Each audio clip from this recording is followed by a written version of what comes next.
मसीह के पुरवकार नाम में जो सब नामों से आला, उत्तम, जलाली, मुहीब, उस नाम में आज सुबह इस खूबसूरत मौका पर, खूबसूरत दिन में मैं आपको सलाम पेश करता हूं और आपकी आमद मैं ईमान रखता हूं कि बाइस से बरकत होगी।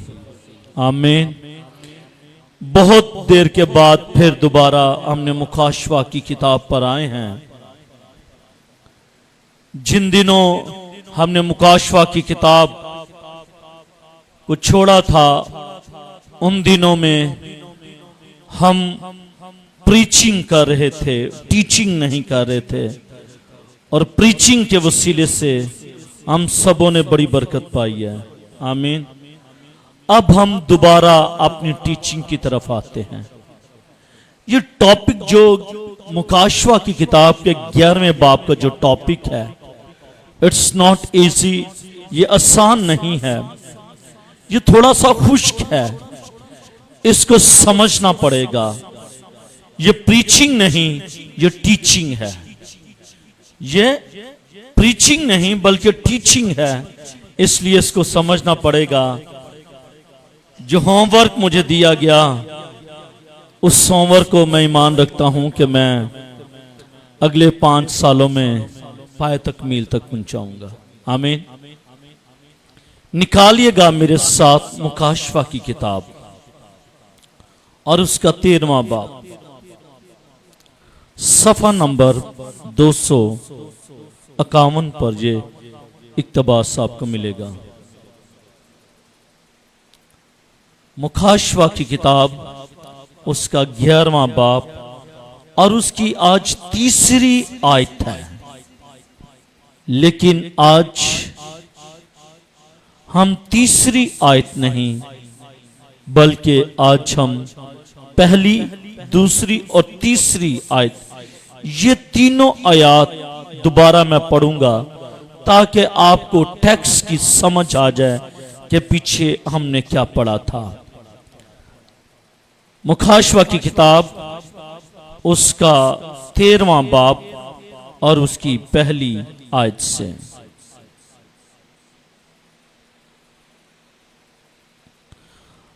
और समुंदर की रेत पर जा खड़ा हुआ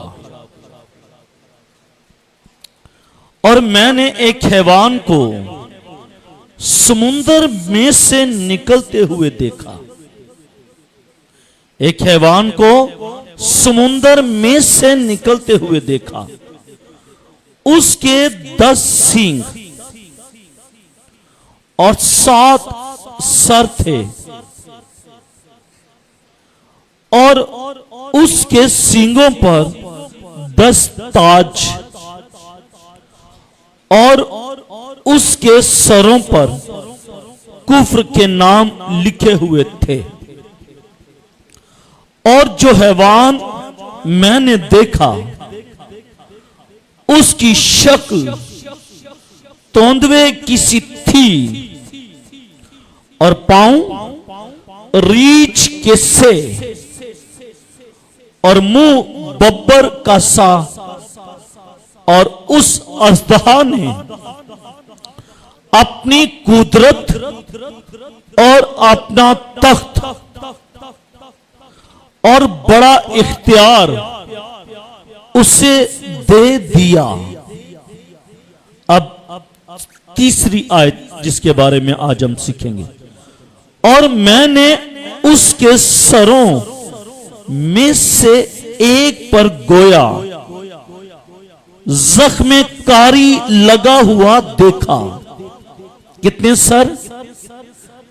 कितने सर हैं? 7। सींग कितने हैं? 10। और एक पर जख्म कारी है सर पर।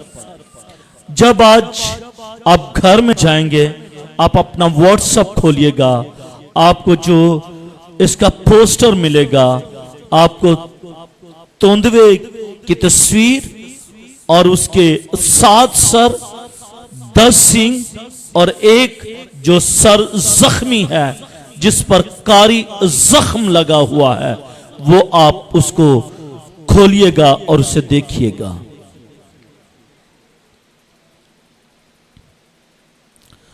और मैंने उसके सरों में से एक पर गोया जख्म कारी लगा हुआ देखा, मगर उसका जख्म कारी अच्छा हो गया। आमीन। और सारी दुनिया ताज्जुब करती हुई उस हैवान के पीछे पीछे होली। खुदा के पाक कलाम का पढ़ा, सुना और समझा जाना हमारे लिए बाइस बरकत हो। सब कहेगा आमीन।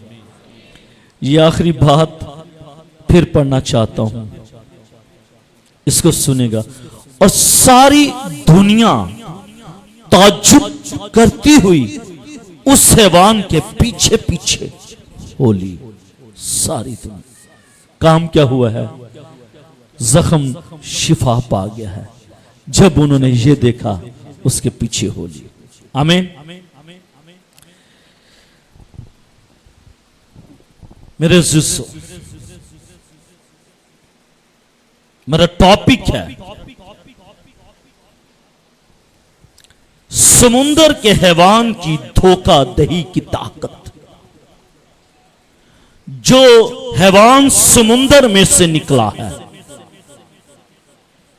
वो धोखा देता है, वो धोखेबाज है, और उसके धोखे की जो ताकत है वो आज बयान होगी। The deceptive power of the sea beast, यानी कि समुंदर के हैवान की धोखाधड़ी की ताकत, ये मेरा टॉपिक है।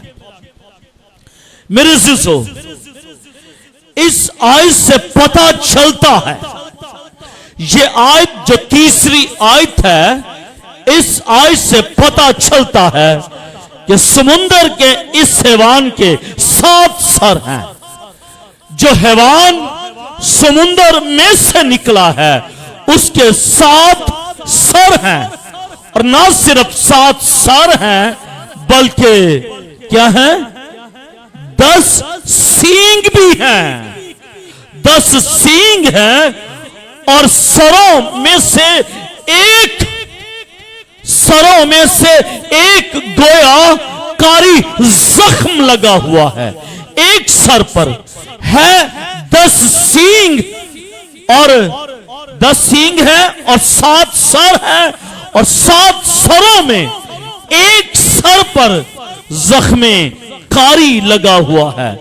मुकाशवा की किताब उसके 13वें बाब और उसकी 14वीं आयत से जाहिर होता है कि ये जख्म जो लगा है, ये जख्म जो लगा है, ये जख्म तलवार से लगा है। मगर ये जख्म कारी अच्छा हो गया है।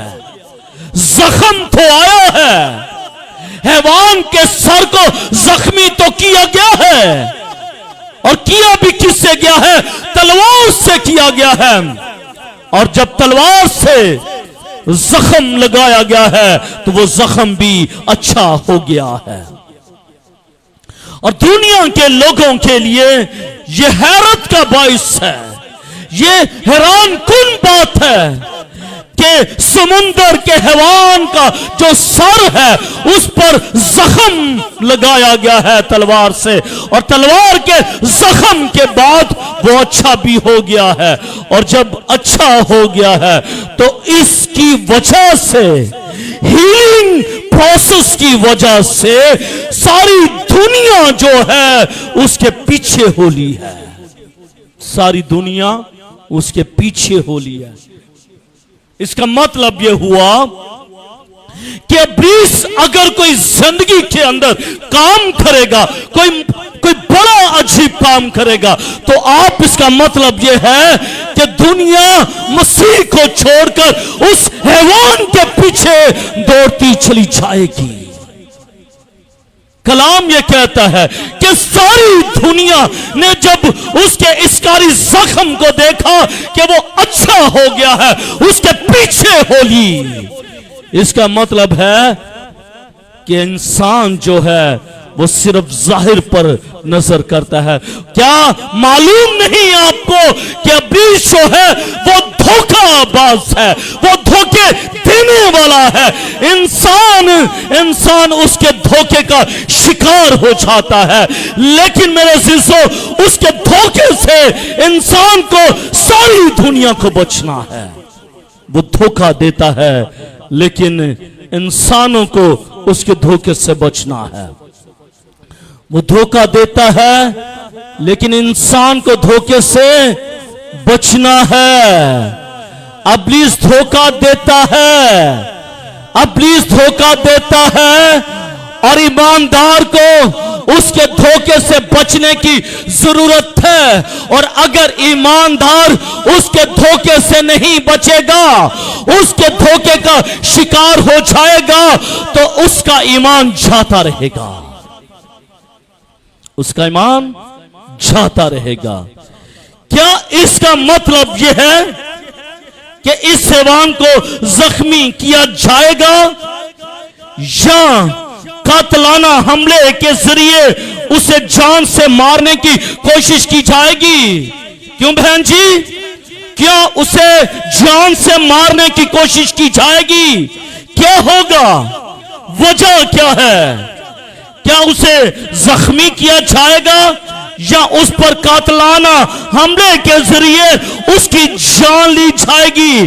कारी जख्म है सर पर, कारी जख्म लगा हुआ है, और कारी जो जख्म है इसका मतलब यह है कि उस हैवान को जख्मी किया जाएगा, उस हैवान को जख्मी किया जाएगा या फिर उस पर कातलाना हमला किया जाएगा या हमला करने की कोशिश की जाएगी, या क्या यह किसी किस्म की मसनूई मौत या क़यामत होगी? होगा क्या जो कारी जख्म लगा हुआ है? क्योंकि आगे चलकर मैं कारी जख्म को भी खोलूंगा और आपको बताऊंगा कि इस कारी जख्म का मतलब क्या है। कारी जख्म का मतलब क्या है? लोगों की हमदर्दी और मदद हासिल कर सकेगा? क्या इसका मतलब यह है कि असरे नो कायम करदा रोमी सल्तनत की बात हो रही है। रोमी सल्तनत को एक मोहलक ज़रबे कारी लगाया जाएगा। दो बातें हैं, या तो समंदर के हैवान को कारी जख्म लगेगा या दूसरे अतराफ में हम देखते हैं कि रोमी सल्तनत को कारी जख्म लगेगा, क्योंकि रोमी सल्तनत भी दोबारा उभर कर आएगी। अब जो खत्म हो चुकी है वो दोबारा उठेगी, वो दोबारा हील होगी। क्या ये उसकी तरफ इशारा है या फिर ये समुंदर के हैवान की तरफ इशारा है? मुफस्सिरीन की आरा, थियोलॉजियंस की आरा क्या है जख्म कारी वाले हैवान के बारे में? बहुत से मुफस्सिरीन इस जख्म कारी वाले हैवान को रोमी कियासरा में से एक समझते हैं। इसके बारे में जो पहला ख्याल है, इसके बारे में जो पहला थॉट है, वो रोमी मोरख सोट्यूमिस, ये इसका नाम है। ये शहनशाह काली गोला था। इसने हैकल में अपना मुजस्मा नस्ब करने की कोशिश की। वो बहुत बीमार हो गया, मगर बाद में वो ठीक भी हो गया। वो बहुत बीमार हो गया लेकिन बाद में ठीक हो गया। उसके बीमारी से ठीक होने को ये शख्स जख्म कारी समझता है कि वो अच्छा हो गया है, ये उसका इजहार समझता है। दूसरा जो मुअर्रख है, दूसरी अरा जो पाई जाती है, बयान करता है कि उसने आलमगीर सतह पर अपने लिए कोशिश का मुतालबा किया और उसे कायम करने की कोशिश की। आयत में अल्फाज दुनिया ताज्जुब करती हुई उसके पीछे, उस हैवान के पीछे होली। इस अमर का इजहार है कि लोग समुंदर के हैवान की प्रस्तीश करना शुरू कर देंगे, उसकी इबादत करना शुरू कर देंगे, उस खुदा की इबादत करना शुरू कर देंगे और जिंदा खुदा को छोड़कर इस समुंदर के हैवान के पीछे होलेगी। और बास मुफस्सिरीन उसे नीरू शहनशाह करार देते हैं, मगर ये मसला दरपेश है। मेरा ख्याल, in my thought, in my sight and in my education level, मैं ये समझता हूं कि हैवान खुद अथागढ़ में से निकला है। हैवान है वो समुंदर का हैवान जो अथागढ़ में से निकलता है, वो यही समुंदर का हैवान है। आरा मुख्तलिफ हो सकती हैं, ख्यालात मुश्किल हो सकते हैं, लेकिन मेरी आरा यह है कि हैवान खुद अथागढ़ में से निकलता हुआ हमें नजर आएगा। जख्म कारी, जो जख्म लगा है, और पंजाबी में उसको पच कहते हैं, जो जख्म लगा है, जो कारी जख्म है, उस लफ्ज के ताल्लुक पर, उस लफ्ज के बारे में हम गौर करेंगे। तो यही लफ्ज जो इस समुंदर के हैवान के आखिरी सर पर लगा हुआ हमें नजर आता है, जो जख्म हमें नजर आता है, यही लफ्ज, अब देखिएगा, देखिएगा, यही लफ्ज खुदावन यीशु मसीह के लिए मुकाशवा की किताब उसके 5वें बाब और उसकी 6ठी आयत में भी इस्तेमाल हुए हैं। एक ही लफ्ज, क्या एक ही लफ्ज इस्तेमाल हुए हैं। यहां पर समुंदर के हैवान के सर पर जो कारी जख्म लगा हुआ है, और फिर मुकाशवा की किताब उसके 5वें बाब और उसकी 6ठी आयत में जो लफ्ज इस्तेमाल हुआ है यीशु मसीह, खुदावन मसीह के लिए, और उसके बारे में क्या, गोया ज़बा किया हुआ बर्रा, गोया ज़बा किया हुआ बर्रा, यही आयत है। गोया ज़बा किया हुआ बर्रा तारीफ, तमजीद, हशमत और बुजुर्गी के लायक है। इसका मतलब यह हुआ कि जो जख्म, जो कारी जख्म लगा हुआ है, समुंदर के देवता हैवान के सर पर जो जख्म लगा हुआ है, और इसको जब इंग्लिश ट्रांसलेशन करते हैं तो दोनों के लिए एक ही लफ्ज मुस्तामिल है, और वो ये है as if slain, as if slain, यानी कि कारी जख्म लगा हुआ है हैवान के सर पर भी, और यीशु मसीह जो ज़बा किया हुआ बर्रा है उस पर भी यही लफ्ज इस्तेमाल हुए हैं। इब्लीस ये जाहिर करना चाहता है, शैतान ये जाहिर करना चाहता है कि इस हैवान की संतलत का आखिरी अमर पुराने बादशाहों में से एक है जो मर गया था लेकिन अब जिंदा हो गया है। बस वो ये साबित करना चाहता है कि हैवान भी खुदावंद यीशु मसीह की मानद मरकर जिंदा हो गया है। Is it possible? Is it not possible? हैवान मर गया, हैवान मर गया, लेकिन यीशु मसीह मरकर तीसरे रोज मुर्दों में से जी उठा है। ये उसकी कुदरत है। वो ये सोचता है, वो ये साबित करना चाहता है कि जिस तरह यीशु मसीह मरकर मुर्दों में से जी उठा है, ये हैवान भी खुदावंद यीशु मसीह की मानद मरकर जिंदा हुआ है। मेरे अज़ीज़ों, लफ्ज अथा गड़े में से निकलना, अथा गड़े में से निकलना, मैंने पहले बताया कि यह जरा टॉपिक थोड़ा खुश्क सा है, लेकिन इसको समझने की जरूरत है। क्यों हम 13वें बाप को छोड़ नहीं सकते, हमने 13वां बाप भी करना है। यहां पर हम देखते हैं अथा गड़े में से निकलना, एक तरफ समुंदर में से निकलना और दूसरी तरफ अथा गड़े में से निकलना है।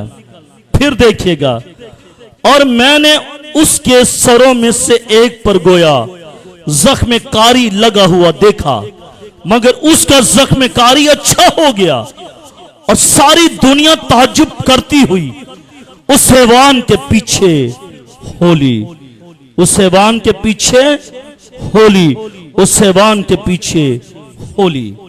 मेरे अज़ीज़ों, अथाह गड़े में से निकलना, इस आयत का आखिरी हिस्सा यह बयान करता है कि सारी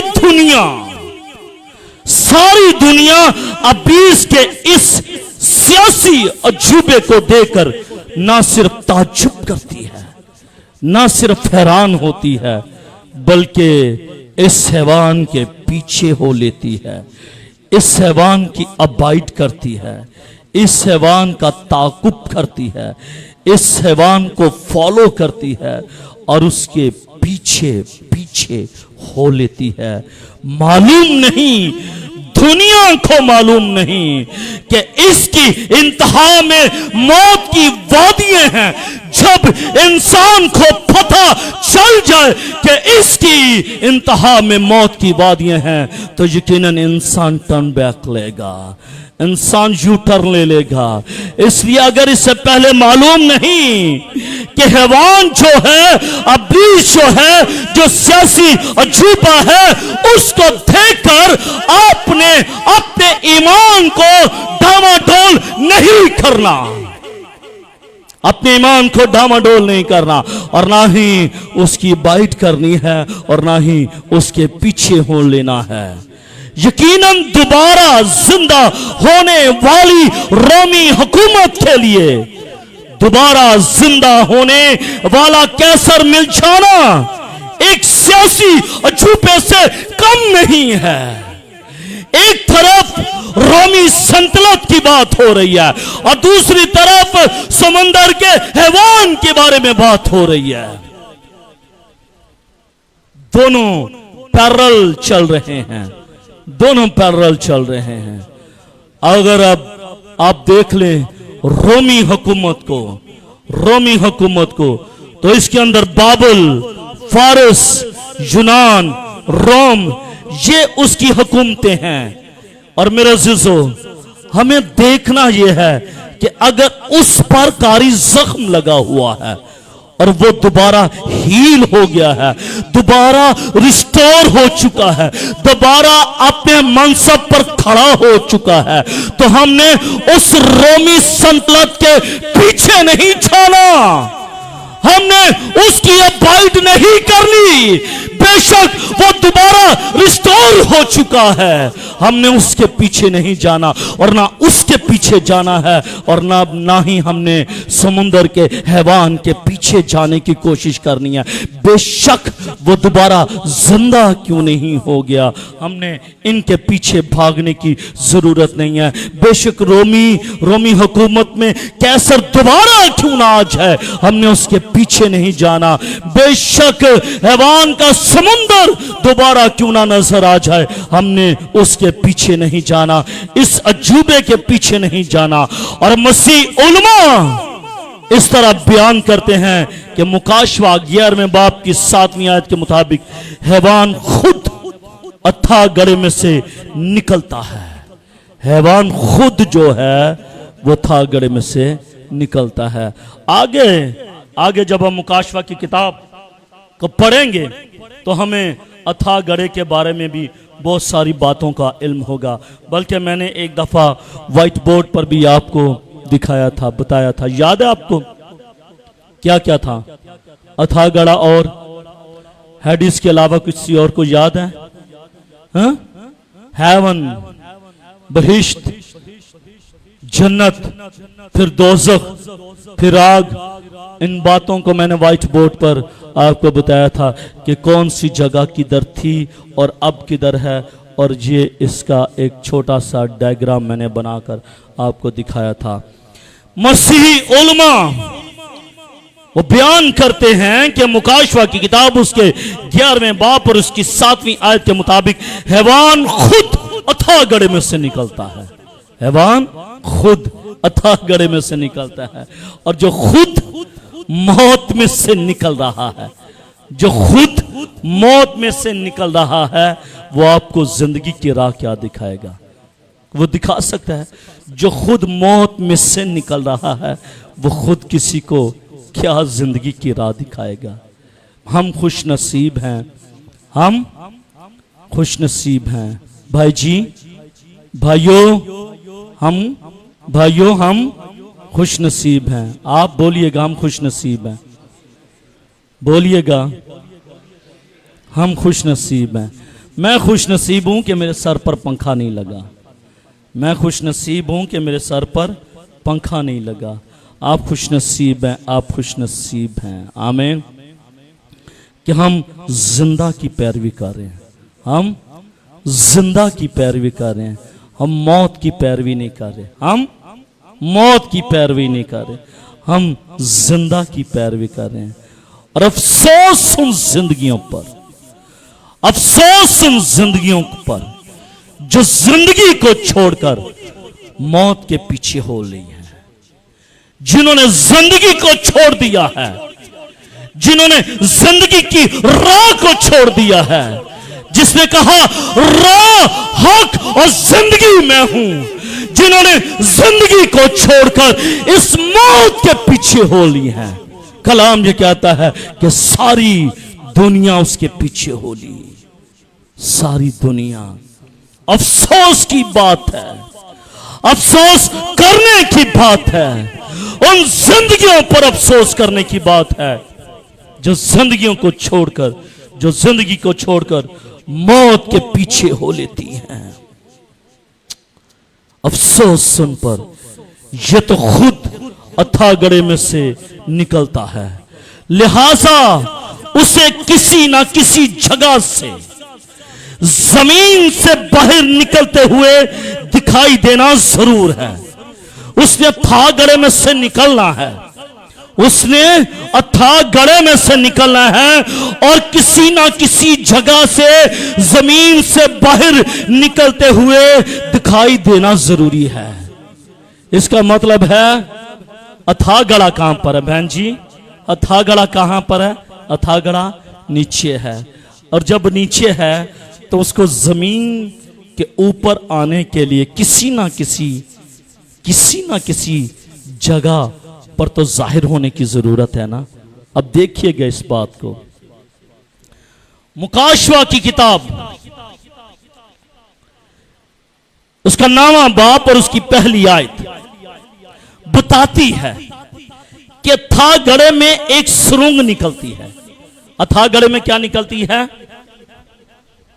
अगर वो अथाह गड़े में से बाहर आएगा, अगर वो अथाह गड़े में से बाहर निकलकर लोगों को दिखाएगा अपना आप, तो फिर ही लोग उसका यकीन करेंगे ना, वाह जी ये तो अथाह गड़े से बाहर निकल आया, इसका तो कारी जख्म अच्छा हो गया। जब बाहर आएगा, लोगों को दिखाएगा, तो फिर लोग देखेंगे और लोग फिर ईमान रखेंगे। अब देखना यह है, कलाम मुकद्दस में लिखा है, मुकाशवा की किताब उसके नाम बाब और उसकी पहली आयत में लिखा है कि अथाह गड़े में से एक सुरंग भी निकलती है, एक सुरंग भी निकलती है। अगर अथाह गड़ा है यहां पर लाइक दिस, अगर ये अथाह गड़ा है, अगर ये अथाह गड़ा है, तो इस अथाह गड़े में से एक सुरंग भी निकलती है, एक सुरंग निकलती है। कलाम यह कहता है कि एक सुरंग निकलती है जिसका मुंह जो है जमीन के वस्त पर खुलता है, और जो हैवान इस अथाह गड़े में से निकला वो इसी सुरंग से बाहर निकलेगा। वो अथाह गड़े में है, अथाह गड़े में से एक सुरंग निकलती है, और जब ये हैवान, समुंदर का हैवान इस अथाह गड़े में से निकलेगा, वो इसी सुरंग में से निकलेगा, और इसी सुरंग में से निकलकर वो जाहिर किधर होगा, क्योंकि इस सुरंग का जो मुंह खुलता है वो किस तरफ खुलता है, वो इस सुरंग का जो मुंह है वो समुंदर में खुलता है। इस सुरंग का जो मुंह है वो समुंदर की तरफ खुलता है, इसलिए वो समुंदर में से निकलता हुआ दिखाई दिया। इसका मतलब है कि इब्लीस कहां से निकला है, इब्लीस कहां से निकला है? तो क्या आपने उस अथाह गड़े में जाना है? क्या आपने उस अथाह गड़े में जाना है? क्योंकि जिस सुरंग में से निकला है, समुंदर उसका आखिरी डेस्टिनेशन है, और उस समुंदर में से निकला है। और जाहिर सी बात है, जो लोग उसकी बाइट करेंगे वो उसी सुरंग में से लेकर आएगा ना, उसी सुरंग। वो कहेगा भाई मुझे सिर्फ यही रास्ता आता है, इसी रास्ते से मेरे पीछे पीछे आ जाओ, ठीक है? ऐसा ना हो कि मैं रास्ता भूल जाऊं, और अगर वो रास्ता भूल गया तो फिर क्या होगा? फिर शायद वो अथाह गड़े तक पहुंच ना पाएगा, फिर शायद जो थोड़ा वक्त है वो ज्यादा लग जाएगा, कौम बनी इसराइल की तरह। कितना वक्त चाहिए था? कितना वक्त चाहिए था? कितना वक्त चाहिए था? कितना दिन? 40 दिन चाहिए था। रास्ता भूल गए, रास्ता भूल गए। कितना टाइम लग गया? 40 साल लग गए, 40 साल लग गए। वजह क्या है? वजह क्या है? राइट डायरेक्शन का इल्म नहीं है, राइट डायरेक्शन ही नहीं मालूम उनको, उनको मालूम ही नहीं कि सीधा रास्ता कौन सा है, मालूम नहीं। जब एक इंसान को अपनी राइट डायरेक्शन का इल्म नहीं होता तो वो अपनी डेस्टिनेशन तक पहुंच नहीं पाता। इसलिए डेस्टिनेशन तक पहुंचने के लिए सीधे रास्ते की जरूरत होती है। आमीन, सीधे रास्ते की जरूरत होती है। ये शख्स जो अथाह गड़े में से निकला है, समुंदर का हैवान जो अथाह गड़े में से निकला है, इसके जो सुरंग का मुंह है वो समुंदर की तरफ जाकर खुलता है, दिखाई देता है। इसलिए इसने उसी में से आपको लेकर इसी अथाह गड़े में आना है। आपको लेकर आना है, आपको लेकर आना है। बोलिएगा, आपको लेकर आना है, आपको लेकर आना है। पक्की बात है, आप उसका फॉलो करेंगे, आप उसके पीछे चलेंगे। अगर आप उसके पीछे चल पड़े तो आप भी उस सुरंग में से आएंगे और अथाह गड़े में चले जाएंगे। इसलिए depend on your self, it's depend on your self. ये आप पर मुनसर है कि आपने उसको फॉलो करना है या फिर यीशु मसीह को फॉलो करना है, जिसने कहा राह, हक और जिंदगी मैं हूं। अफसोस, अफसोस, आंखें बंद करके ये अफसोस कर रहा हूं क्योंकि शायद मैं बेटियों को देख नहीं सकता। अफसोस मुझे उन बेटियों पर है। पिछले दिनों हमारे चर्च में से एक बेटी ने मुझे एक वीडियो भेजी, उस वीडियो के अंदर वो बेटी, उसने जिंदगी के मालिक को छोड़ दिया, राह नजात को छोड़ दिया, हक को छोड़ दिया, जिंदगी के खालिक और जिंदगी के मालिक को छोड़ दिया और वो मौत का शिकार हो गई। बाइबल मुकद्दस फरमाती है, यीशु मसीह बारहा ये कहते हैं कि राह, हक और जिंदगी मैं हूं, लेकिन इसके बावजूद भी हमारी बेटियां राह को छोड़ रही हैं, जिंदगी को छोड़ रही हैं और मौत की तरफ बढ़ रही हैं। स्टॉप योर फीट, अपने कदमों को रोक लें। अगर आज आपने अपने कदमों को रोका नहीं तो फिर जरूर है कि आप अथाह गरे का ईंधन बन जाएंगी। आपकी हड्डियां इस अथाह गरे का ईंधन बन जाएंगी।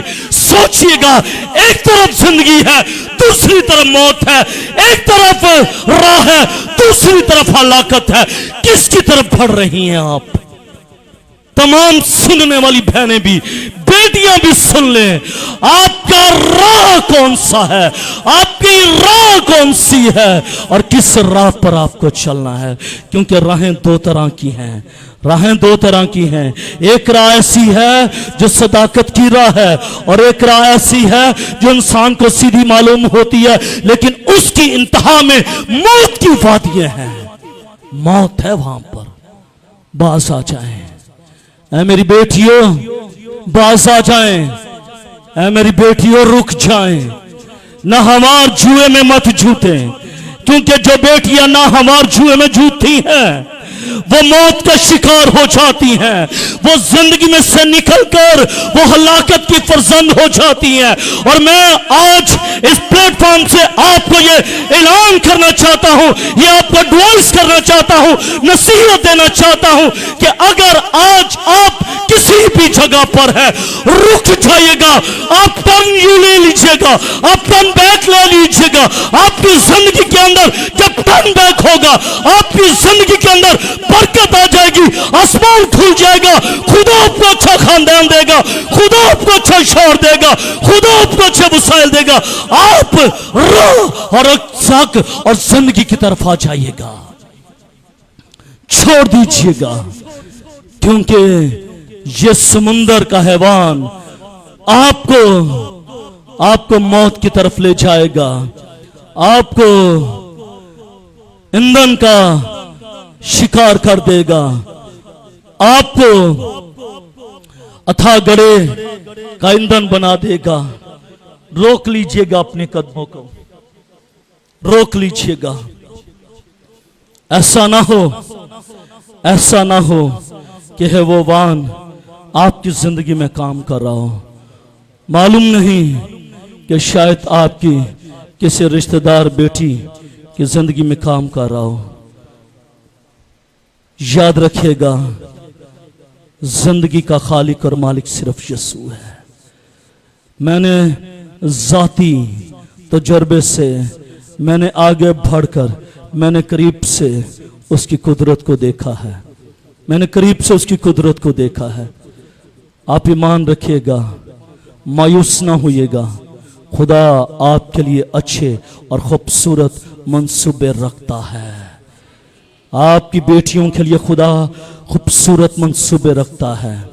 मत देखिएगा बड़ी बड़ी गाड़ियों को, मत देखिएगा बड़े बड़े घरों को, मत देखिएगा बड़े बड़े ओहदों को। सिर्फ ये देखिएगा कि इसका ओहदा क्या है, इसका ओहदा क्या है। ये मसीह का बेटा है, और जो मसीह का बेटा होता है वो तमाम ओहदों से बढ़कर होता है। आमीन। मुझे आज भी याद है, मैं गुलजार हॉस्पिटल में गया। काफी साल पुरानी बात है, तकरीबन 20 साल पुरानी बात है। मालूम नहीं किसी बच्चे के लिए मैं दुआ करने के लिए गया, और जब मैं वहां पर दुआ करने के लिए गया तो मुझे एक बहन नजर आई। वो मेरे दोस्त की बहन थी। तो मैंने जब उसे मिला तो उसके सर पर प्यार दिया, हाल चाल पूछा। तो मुझे कहती है, कैसर भाई आजे। तो मैं उसके जो स्टाफ रूम था, चेयर्स लगी थी, वहाँ पर बैठ गया। तो मैंने उससे पंजाबी में पूछा, सुना फिर की नवियां ताजियां ने, कुछ शादी ब्याह? कहती है नहीं कैसर भाई अभी देखा जा रहा है। मैंने कहा अच्छा, चूंकि मेरा ताल्लुक जो है वो पासबानों के साथ था, तो मैंने उससे एक ऑफ़र की। मैंने कहा अगर तू चाहनी है तो मैं किसी पादरी साहब का इंतज़ाम करा, पादरी साहब के साथ तेरी शादी हो जाए। कहती है ना कैसर भाई पाना है नहीं, ना ना ना ना ना पादरी ना नहीं। मैंने कहा क्यों? कहते नहीं मैं नहीं करनी। कलाम क्या कहता है? मुबारक हैं वो बेटियां जो काहिनों के साथ ब्याही जाती हैं। मुबारक हैं वो बेटियां जो काहिनों के साथ ब्याही जाती हैं। इनकार किया, मालूम पड़ा ना हमार जुए में है ये। इंतहाई तजलील हुई उसकी, इंतहाई तजलील हुई, रोंदी गई। अब मालूम पड़ा एक दिन मैं बाइक पर जा रहा था अपने बच्चों के साथ, सियालकोट रोड पर दोबारा मुलाकात हुई। उसका शौहर उसके साथ था। मैंने पूछा बहन जी क्या हाल है? उसका शौहर ने देखा। मैंने कहा भाई जी सलाम। सलाम जी। उन्होंने तारुफ कराया, पादरी कैसर साहब। सलाम दुआई। मैंने कहा भाई जी क्या करते हैं आप? कहता मैं पिंड दे विच जमीन हल चलाना वा।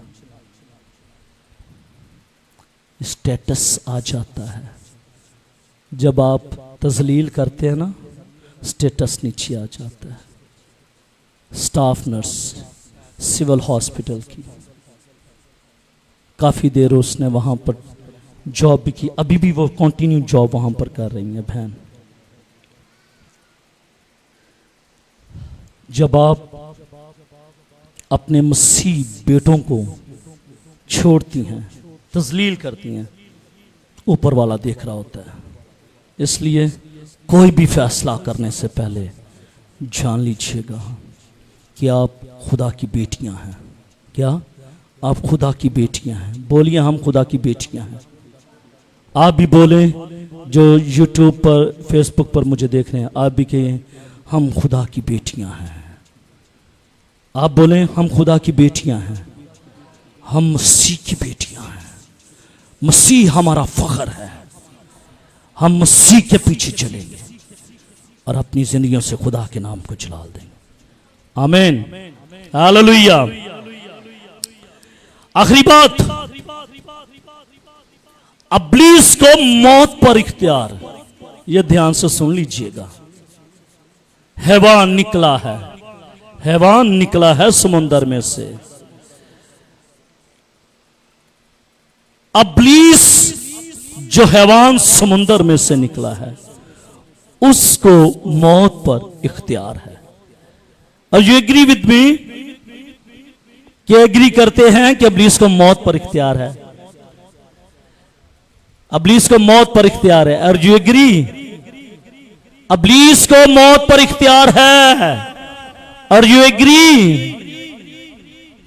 नहीं नहीं, इब्लीस को मौत पर इख्तियार है। Are you agree? नहीं नहीं, यस। जोरदार तालियां बहन के लिए। इब्लीस को मौत पर इख्तियार है। देखिएगा कलामे मुकद्दस में, कलामे मुकद्दस की बात करने लगा हूं। कलामे मुकद्दस में किसी जगह भी यह जिक्र नहीं कि शैतान को जिंदा करने का इख्तियार है। शैतान को, इब्लीस को जिंदा करने का इख्तियार है। बाइबल मुकद्दस में कहीं भी यह जिक्र नहीं पाया जाता।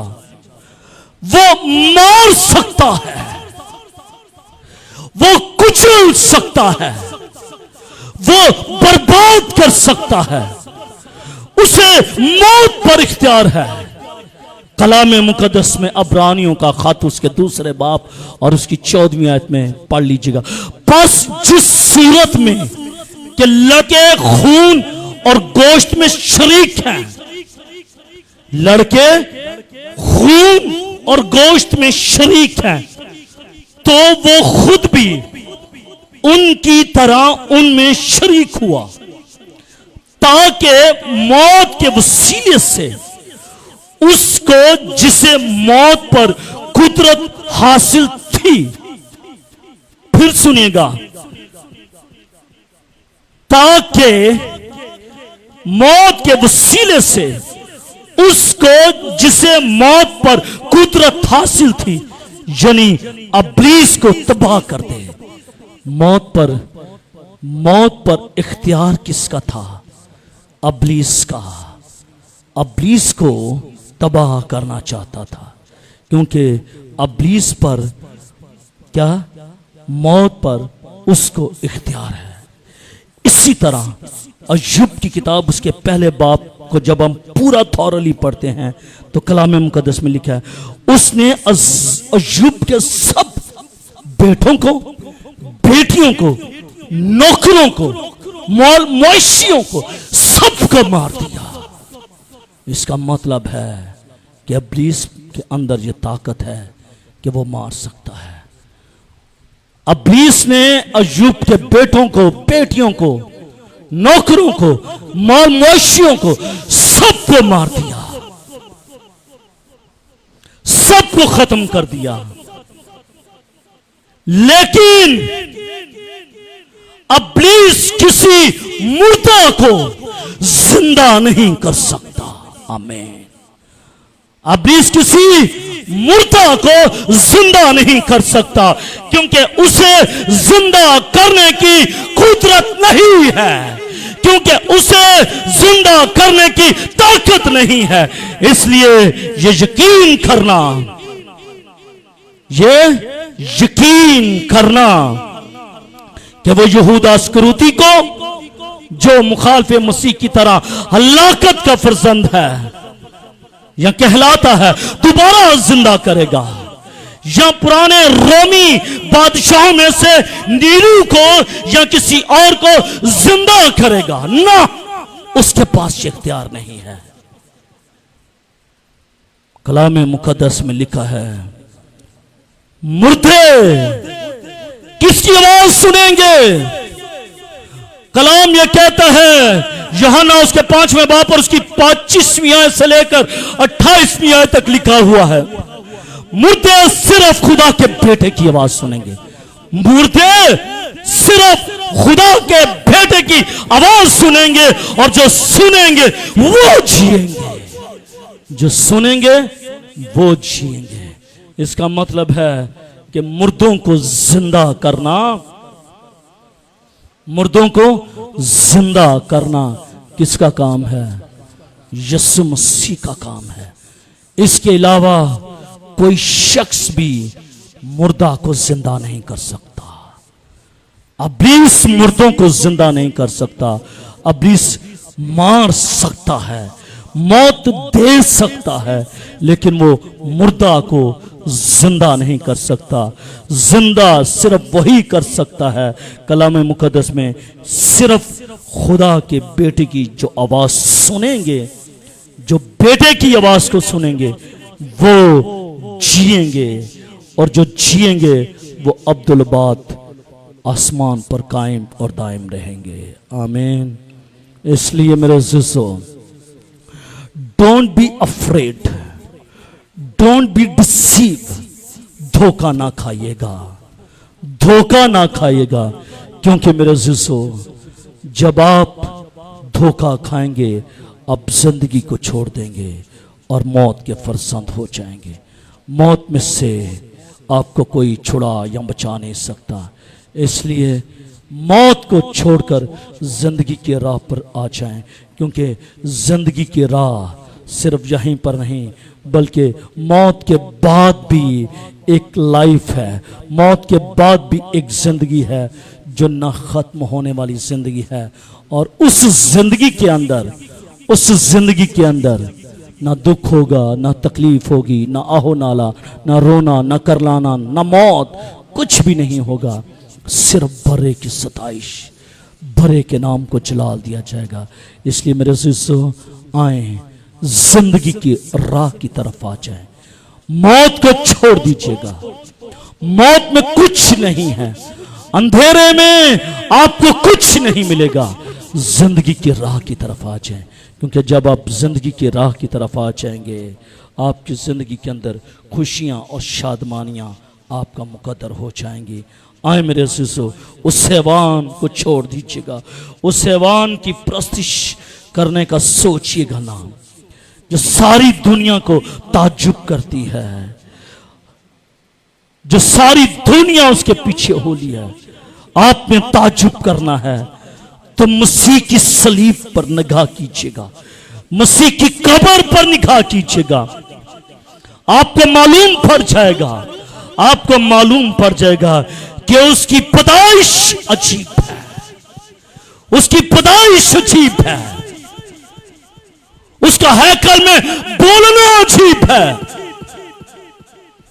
उसका सलीब पर चढ़ जाना अजीब है, उसका मुर्दों में से जी उठना अजीब है, उसका किब्रिया की दैनी तरफ जा बैठना अजीब है। उस के अजीब कामों को सोचिएगा, देखिएगा, महसूस कीजिएगा। वो अजीब है, हैवान अजीब नहीं है, उसके काम अजीब नहीं है। आए मेरे अज़ीज़ों, अपनी आंखों को बंद कीजिएगा, अपने सरों को खुदा की पाक हुज़ूरी में झुकाइए, दुआ मांगे। आसमानी खुदा, यीशु के नाम के वसीले से मैं आज तेरी बड़ी शुक्रगुजारी करता हूं कि तू भला, तेरी शफ़क़त अब्दी, तेरा प्यार निराला है। आसमानी खुदावंदों के खुदा, मैं आज इस कलाम के लिए तेरी शुक्रगुजारी करता हूं जो जिंदगियों में बोया गया है। यीशु के नाम के वसीले से ये कलाम इनकी जिंदगी में सरायत कर जाए, जड़ पकड़े और ये जिंदगी की राह की तरफ चले, और सारा जलाल तेरे ही नाम को मिले, मसीह के नाम से।